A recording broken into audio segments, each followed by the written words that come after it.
Mo'unga going for a little, almost quick flick, almost like a netball pass. But back to Ruck and Roll Rugby, and yes, it's the one between the All Blacks and the Wallabies. Let's get right into the highlights. I hope you enjoy reacting to it with me. Short line out, Parecki. Delivered quickly. Whoa! This is what I said. Guys, this is what I said. I mean, if you look at that, I've said they've got an inexperienced 9 and 10. Look at that. Boom. McDermott smashed. By the way, I've said this, and this is one of the things that I thought was going to be an issue in this game, is that, you know, your fly off and your scrum off and your fly off is just too inexperienced.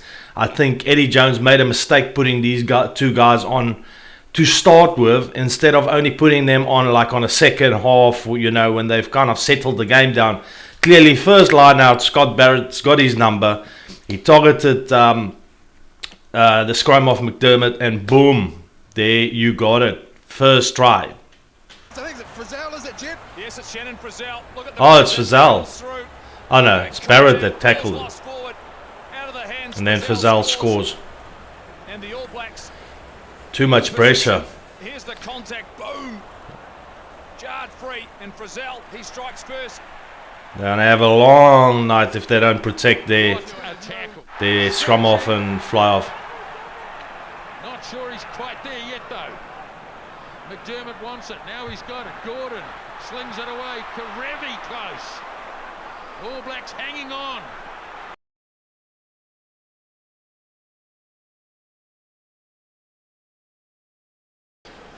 But then they just went to town with some power.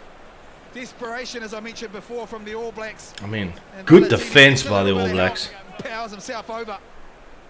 Oh, they've just jumped. So clearly, that was not a try. So Ricky Oyane was able to tackle, I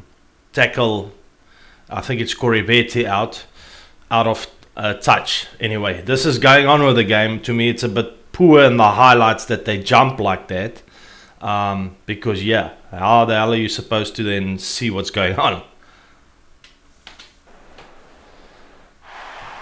Well, that's their first try then. Valentini gets his first try. It came really from Nawagani Dawase. Well, they're going with that yellow card, and this is what I mentioned earlier on. I mean, this is one thing. There's never a game offside. There's never a game with the Wallabies lately for the last couple of years that they do not get cards. They're always giving away cards. Well, always giving away penalties and getting cards in games. And you just can't win a game with 14 men, you know. Once again, they'll test the Wallaby defence. As Cody Taylor. Now they go forward. Taylor with the try scored. That was too easy, man. I mean, yeah. The All Blacks didn't immediately get it, but then when they went, and Jason Ryan would be happy to see that, to see them start getting their rolling mauls get together. Some points for their dominance, field position. They had the numerical advantage, and they've done it with accuracy. And with good intent up front. I mean, the All Blacks generally starting to look like a real strong unit, getting their set pieces right. Their defense seems pretty good. I mean, and now we got 40 minutes in. All Blacks on the attack.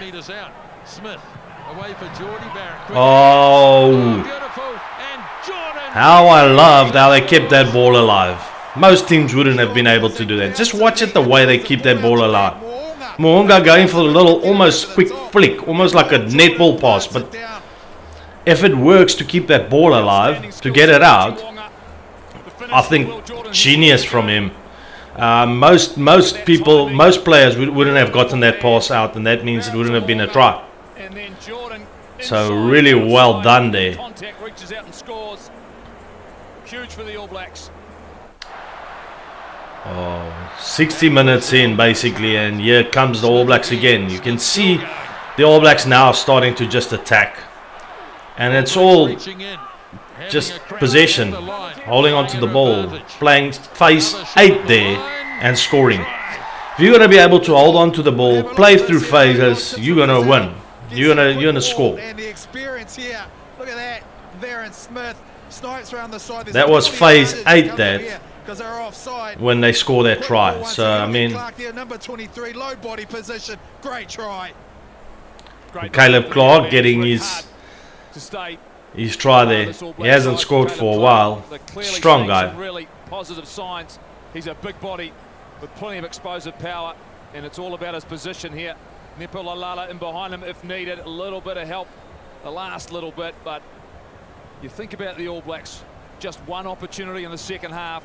Aaron Smith celebrates. And you can see the All Blacks starting to realise that they... you see there Scott Barrett telling Nick White to keep quiet. Now swings it off again. And here they come again. It's only 4 minutes later and the All Blacks again. Phase 11 again. Keeping that ball alive again. That was phase 11. The guys again keeping the ball alive, moving it quickly.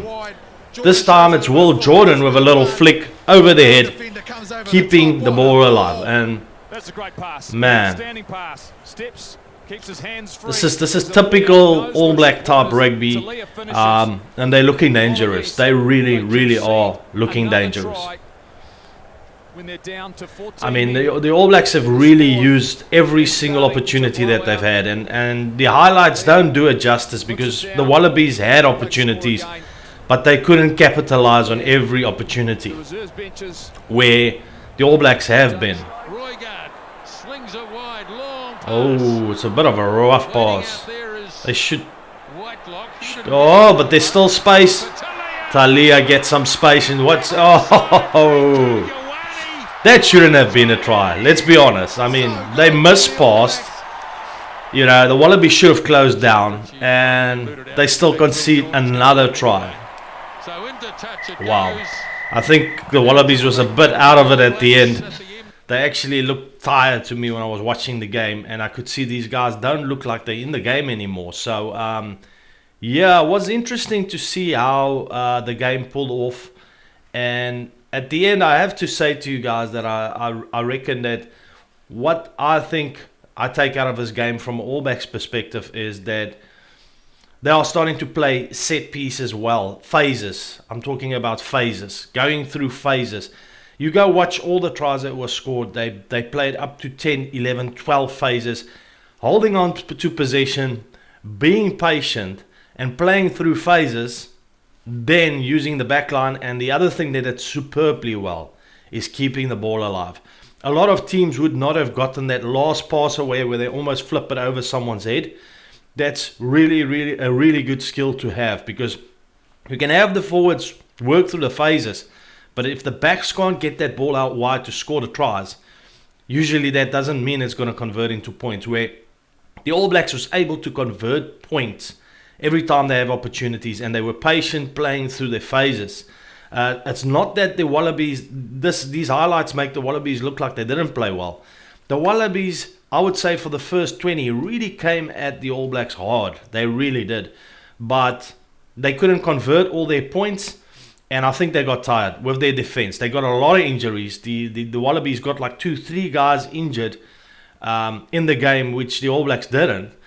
And at the end, I just felt that, you know, they kind of tired them out because they were patient, they held on to the ball, they played through their phases, and at the end, the Wallabies were too many guys injured and just exhausted, you know, because of possession. You could see the Wallabies probably tackled twice as much as what the All Blacks had to tackle at the end. And that's strange, because when you look possession-wise, I almost felt sometimes the Wallabies had possession for a lot of the game, but they couldn't do anything with it. And I think it's attributed to two things. The one thing is the All Blacks being patient, playing through set pieces, playing through phases, 5, 8, 9, 10. And you see every time they scored, they had like 11 set pieces that they just worked through. And then the other thing they did really well is using the opportunities, especially the back line, by keeping the ball alive. As for the Wallabies, oh boy, I don't know, man. I don't know what you read out of it when you play against the All Blacks, because the All Blacks is just so good. It doesn't mean the Wallabies is that bad. It just means that the All Blacks are so good at the moment. So I wouldn't say necessarily that the Wallabies are the worst at the moment. We'll see how they match up to the rest of the world.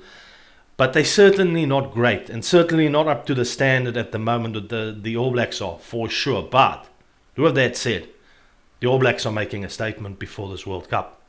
They're definitely going in as a favourite in my eyes. This type of rugby they're playing, patient type of rugby, true All Black type rugby, very good defence so far. You got something coming from the All Blacks. Guys, if you enjoyed this video, please give me a thumbs up, and I'll see you in the next one. Hit that subscribe button. See you. Cheers. Bye.